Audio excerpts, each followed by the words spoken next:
బోధనలో చాలా అంశాలు ఉన్నాయి. ఒక శిక్షణ పొందిన ఉపాధ్యాయుడు, ప్రొఫెషనల్ టీచర్ బోధించేటప్పుడు మ్యాక్సిమ్స్ ఆఫ్ టీచింగ్ ఉపయోగిస్తాడు. బోధనా నియమాలు తెలిసిన దాని నుంచి తెలియని దానికి, మూర్తము నుంచి అమూర్తానికి, అనుభవం నుంచి హేతుబద్ధతకు, ఉదాహరణల నుంచి సూత్రాలకు, లోకల్ టు గ్లోబల్. చూడండి ఇక్కడ known to unknown, concrete to abstract, simple to complex, empirical to principles, empirical to rational, examples to principles, local to global. ఇవన్నీ కూడా బోధనలో ఉండే నైపుణ్యాలు. నెక్స్ట్, బోధించేటప్పుడు మీరు నేర్చుకోవాలి పోటీ పరీక్షలలో స్కిల్స్ ఆఫ్ టీచింగ్. మీరు బిఎడ్ లెవెల్లో, డిఎడ్ లెవెల్లో మైక్రో టీచింగ్ ద్వారా కొన్ని నైపుణ్యాలు డెవలప్ చేసుకున్నారు. Introducing the lesson, explanation, stimulus variation, illustration with example, మరి questioning, reinforcement, using blackboard, ఇవన్నీ కూడా స్కిల్స్ ఆఫ్ టీచింగ్. ఇప్పటివరకు మనం చెప్పుకున్నాం మెథడ్స్ ఆఫ్ టీచింగ్. ఈ మెథడ్స్ ఆఫ్ టీచింగ్ రెండు రకాలు: teacher centred and child centred methods. ఇవి తెలుసుకోవడం ద్వారా ఏ పాఠాన్నైనా కూడా సులభంగా బోధించవచ్చు. ఎలా బోధించాలనే ప్రశ్నకు ఇవి ఆన్సర్ చెప్తాయి. ట్రైనింగ్ లేకపోతే, సరైన శిక్షణ లేకపోతే ఎలా బాధించాలి అని టీచర్ ఆలోచిస్తాడు, కానీ ఎలా బోధించాలని కాదు. అదేవిధంగా బోధనలో కొన్ని అప్రోచెస్ ఆఫ్ టీచింగ్ ఉన్నాయి. అప్రోచెస్ ఆఫ్ టీచింగ్ అంటే బోధన ఉపగమాలు. వీటిలో కొన్ని ముఖ్యమైనవి: కాన్సెప్ట్ మ్యాప్ అప్రోచ్. ఈ కాన్సెప్ట్ మ్యాప్ అప్రోచ్ను రూపొందించింది జోసెఫ్ డొనాల్డ్ నోవాక్. ఈ Joseph Donald Novak David Ausubel మనోవిజ్ఞాన శాస్త్ర సిద్ధాంతాల ఆధారంగా కాన్సెప్ట్ మ్యాప్ అప్రోచ్ రూపొందించాడు. సో డేవిడ్ అజ్బెల్ చెప్పిన ముఖ్యమైన అంశాలు: ప్రయర్ ఎక్స్పీరియన్స్, ముందస్తు అనుభవం, మీనింగ్ఫుల్ వెర్బల్ లెర్నింగ్, అర్థవంతమైన శాబ్దిక అభ్యసనం. సో ఈ డేవిడ్ అజ్బెల్ రూపొందించిన ఈ 2 పాయింట్స్ ఆధారంగా ప్రయర్ ఎక్స్పీరియన్స్, తరగతికి రావడానికి ముందే పిల్లలు కొంత జ్ఞానంతో క్లాస్ రూమ్కి వస్తారు. మీనింగ్ఫుల్ వెర్బల్ లెర్నింగ్, అర్థవంతమైన శాబ్దిక అభ్యసనం అనే అంశాల ఆధారంగా కాన్సెప్ట్ మ్యాప్ అప్రోచ్, మరి భావన చిత్ర ఉపగమాన్ని రూపొందించారు జోసెఫ్ డొనాల్డ్ నోవాక్. ఇది ఒక ఉపగమం. అదేవిధంగా తరగతి గదిలో కన్స్ట్రక్టివిస్ట్ అప్రోచ్, కన్స్ట్రక్టివిజం. ఈ కన్స్ట్రక్టివిజం 2 రకాలు. ఒకటి జీన్ పియాజే రూపొందించింది, మరొకటి వైగాట్స్కి ప్రతిపాదించింది. జీన్ పియాజే ప్రతిపాదించిన నిర్మాణాత్మక వాదానికి ఏమని పేరంటే కాగ్నిటివ్ కన్స్ట్రక్టివిజం. ఇది స్వీయ అభ్యసనాన్ని ప్రోత్సహిస్తుంది. మరి వైగాట్స్కి ప్రతిపాదించిన నిర్మాణాత్మక వాదానికి, కన్స్ట్రక్టివిజంకి ఏమని పేరంటే సాంఘిక సాంస్కృతిక నిర్మాణాత్మక వాదం, సోషియో కల్చరల్ కన్స్ట్రక్టివిజం.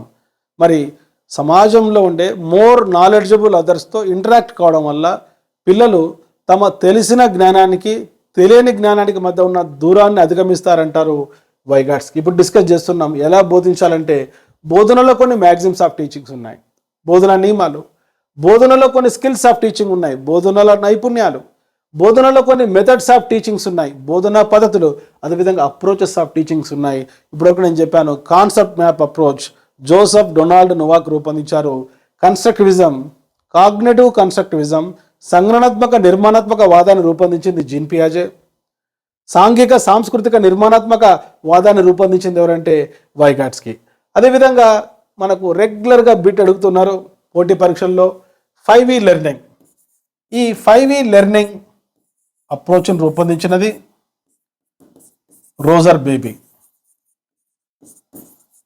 ఈ 5E లెర్నింగ్ యొక్క ఆర్డర్ అడుగుతున్నారు. మొదటిది ఎంగేజ్, రెండవది ఎక్స్ప్లోర్, మూడవది ఎక్స్ప్లెయిన్,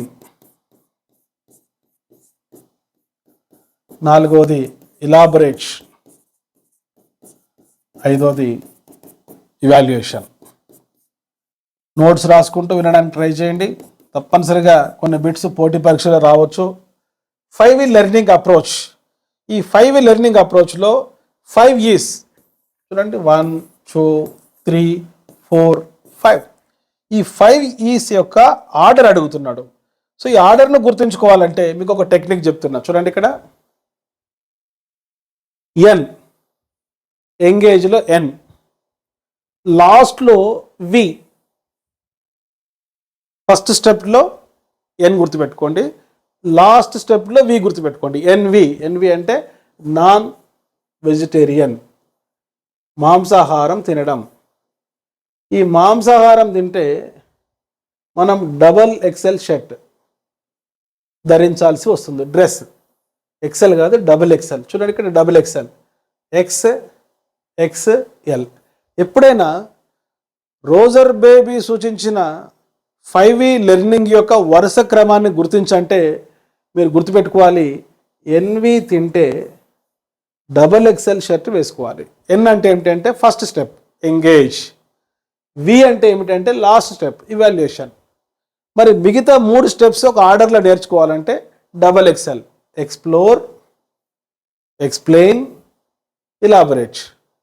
ఈ 2 ఎక్స్లు ఒకవేళ కన్ఫ్యూజ్ అయితే ఎక్స్ప్లోర్ తర్వాతనే ఎక్స్ప్లెయిన్ చేయాలి.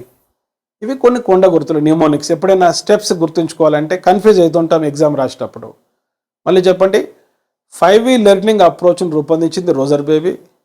ఈ 5E లెర్నింగ్స్ ఒక ఆర్డర్లో గుర్తుపెట్టుకోండి, engage, explore, explain, elaborate, evaluate. ఇప్పుడు డిస్కస్ చేస్తున్నాం ఎలా బోధించాలంటే బోధనలో కొన్ని ఉపగమాలు ఉన్నాయి. వీటితో పాటు collaborative learning approach, experiential learning approach, ఇవన్నీ కూడా అప్రోచెస్. సో ఈ అప్రోచెస్తో పాటు బోధనలో కొన్ని టెక్నిక్స్ ఉన్నాయి, వీటినే బోధన మెలకువలు అంటాం.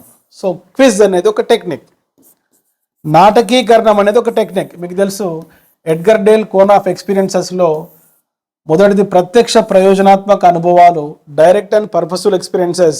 రెండవది కల్పిత అనుభవాలు, కంట్రైవ్డ్ ఎక్స్పీరియన్సెస్. మూడవది డ్రమటైజేషన్.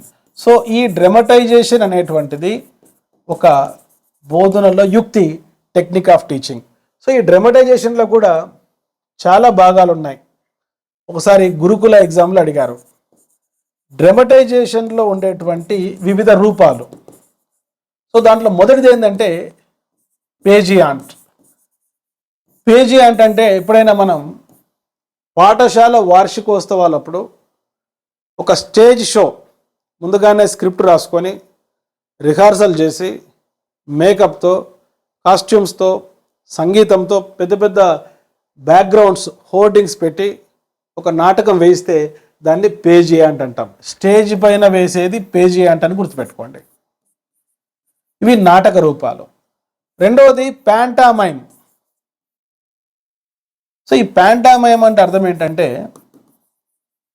ఇక్కడ మాటలు ఉండవు, కేవలం హావభావాలు మాత్రమే ఉంటాయి, జెస్చర్స్ మాత్రమే ఉంటాయి.